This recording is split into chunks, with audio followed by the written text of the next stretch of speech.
PSC winners ചാനലിലേക്ക് സ്വാഗതം. നമ്മൾ ഇന്ന് നോക്കുന്നത് 104/2024 ക്വസ്റ്റ്യനിലെ 26 മുതലുള്ള ക്വസ്റ്റ്യനാണ്. കേരളത്തിലെ വിവിധ വെള്ളച്ചാട്ടങ്ങൾ, ജില്ലകൾ എന്നിവയുടെ പട്ടിക ചുവടെ നൽകിയിരിക്കുന്നവയിൽ നിന്നും ശരിയല്ലാത്തത് കണ്ടെത്തുക. ഓപ്ഷൻ ബി ആണ് ശരിയുത്തരം വരുന്നത്. വാഴച്ചാൽ, പത്തനംതിട്ട. 27. കേരളത്തിലെ മത്സ്യബന്ധന മേഖലയുമായി ബന്ധപ്പെട്ട ശരിയായ പ്രസ്താവന കണ്ടെത്തുക. 1. മത്സ്യഫെഡ് ആരംഭിച്ചത് 1984. മത്സ്യഫെഡിൻ്റെ ആസ്ഥാനം തിരുവനന്തപുരം. 3. ഇന്ത്യയിൽ നിന്നും ഏറ്റവും അധികം കയറ്റുമതി ചെയ്യപ്പെടുന്ന കേരളത്തിലെ അലങ്കാര മത്സ്യമാണ് മിസ് കേരള. ഓപ്ഷൻ ഡി ആണ്. എല്ലാം ശരിയാണ്. 28ാമത്തെ ക്വസ്റ്റ്യൻ. കേരളത്തിലെ വന്യജീവി സങ്കേതങ്ങളെ സംബന്ധിച്ച് ശരിയായ പ്രസ്താവന കണ്ടെത്തുക. 1. കേരളത്തിലെ പൂമ്പാറ്റകളുടെ ദേശാടനം ആദ്യമായി നിരീക്ഷിക്കപ്പെട്ട വന്യജീവി സങ്കേതം Aralam. 2. Silent Valley of Kannur എന്നറിയപ്പെടുന്ന വന്യജീവി സങ്കേതം ആറളം. 3. കേരളത്തിലെ ഏറ്റവും വലിയ വന്യജീവി സങ്കേതം വയനാട്. 4. നീലഗിരി ബയോസ്ഫിയർ റിസർവിൻ്റെ ഭാഗമായ കേരളത്തിലെ വന്യജീവി സങ്കേതം പെരിയാർ. 28. ഓപ്ഷൻ എ ആണ് ശരിയുത്തരം വരുന്നത്. 1ഉം 2ഉം ആണ്. അപ്പോൾ ശരിയായ പ്രസ്താവന എന്ന് പറയുന്നത് 1ഉം 2ഉം ആണ്. കേരളത്തിലെ പൂമ്പാറ്റകൾ ദേശാടനം ആദ്യമായി നിരീക്ഷിക്കപ്പെട്ട വന്യജീവി സങ്കേതം Aralam. Silent Valley of Kannur എന്നറിയപ്പെടുന്ന വന്യജീവി സങ്കേതവും ആറളമാണ്. 29. കേരളത്തിലെ ദേശീയോദ്യാനങ്ങളെ സംബന്ധിച്ച് തെറ്റായ പ്രസ്താവന കണ്ടെത്തുക. 29. ഓപ്ഷൻ സി ആണ് ശരിയുത്തരം വരുന്നത്. 2ഉം 4ഉം ആണ്. 2 എന്ന് പറയുന്നത് കേരളത്തിലെ ആദ്യ ദേശീയോദ്യാനം സൈലന്റ് വാലി. അതുപോലെ 4 വംശനാശ ഭീഷണി നേരിടുന്ന സിംഹവാലം കുരങ്ങുകൾ കാണപ്പെടുന്ന ദേശീയോദ്യാനം ഇരവികുളം. 30.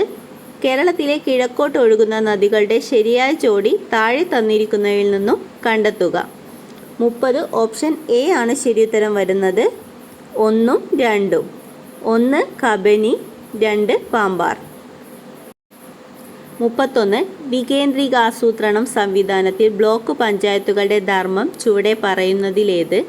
31. ഓപ്ഷൻ ഡി ആണ്. പദ്ധതികൾ വിലയിരുത്തി മുൻഗണനാക്രമത്തിൽ ജില്ലാതലത്തിൽ സമർപ്പിക്കുക. 32. കേരളത്തിലെ ഏറ്റവും വലിയ ശുദ്ധജല തടാകമേത്? 32. ഓപ്ഷൻ എ ആണ്. ശാസ്താംകോട്ട. 33. താഴെ പറയുന്നതിൽ കടൽത്തീരമില്ലാത്ത ജില്ല ഏത്? 33. ഓപ്ഷൻ സി ആണ്. കോട്ടയം. 34. കക്കാട് ജലവൈദ്യുത പദ്ധതി ഏത് ജില്ലയിലാണ്? 34. Option C Pathanamthitta. 35. ഇന്ത്യയുടെ കിഴക്കൻ തീരസമതലവുമായി ബന്ധപ്പെട്ട പ്രസ്താവനയിൽ ശരിയല്ലാത്തത് കണ്ടെത്തുക. ഓപ്ഷൻ ഡി ആണ് ശരിയുത്തരം വരുന്നത്. 2ഉം 3ഉം ആണ്. 2 താരതമ്യേന വീതി കുറവ്. 3 കായലുകളും അഴിമുഖങ്ങളും കാണപ്പെടുന്നു. 36. ഹിമാലയൻ നദികളുമായി ബന്ധപ്പെട്ട പ്രസ്താവനയിൽ ശരിയല്ലാത്തത് കണ്ടെത്തുക. 36. ഓപ്ഷൻ ബി ആണ്. 3ഉം 4ഉം ആണ്. 3ഉം 4 എന്ന് പറയുന്നത് 3 അപരദന തീവ്രത കുറവ്, 4 താരതമ്യേന വിസ്തൃതി കുറഞ്ഞ വൃഷ്ടിപ്രദേശം. 37. താഴെ പറയുന്നവയിൽ ഇന്ത്യൻ പടിഞ്ഞാറൻ തീരത്ത് സ്ഥിതി ചെയ്യുന്ന തുറമുഖങ്ങൾ കണ്ടെത്തുക. ഓപ്ഷൻ എ ആണ് ശരിയുത്തരം വരുന്നത്. 1ഉം 2ഉം. നവശേവ, കാണ്ഡ്ല. 38. താഴെ പറയുന്നതിൽ ട്രാൻസ് ഹിമാലയത്തിൽ ഉൾപ്പെടുന്ന പർവ്വതനിരകൾ കണ്ടെത്തുക. 38. ഓപ്ഷൻ ബി ആണ്. കാരക്കോറവും സസ്കറും ആണ് വരുന്നത്. 1ഉം 3ഉം. 39. ഏത് നദിയുടെ പോഷക നദിയാണ് കബനി? കബനി ഓപ്ഷൻ സി ആണ്. കാവേരി. 40. 2024 T20 ലോകകപ്പ് ക്രിക്കറ്റിൽ ഫൈനലിൽ മത്സരിച്ച രാജ്യങ്ങൾ കണ്ടെത്തുക.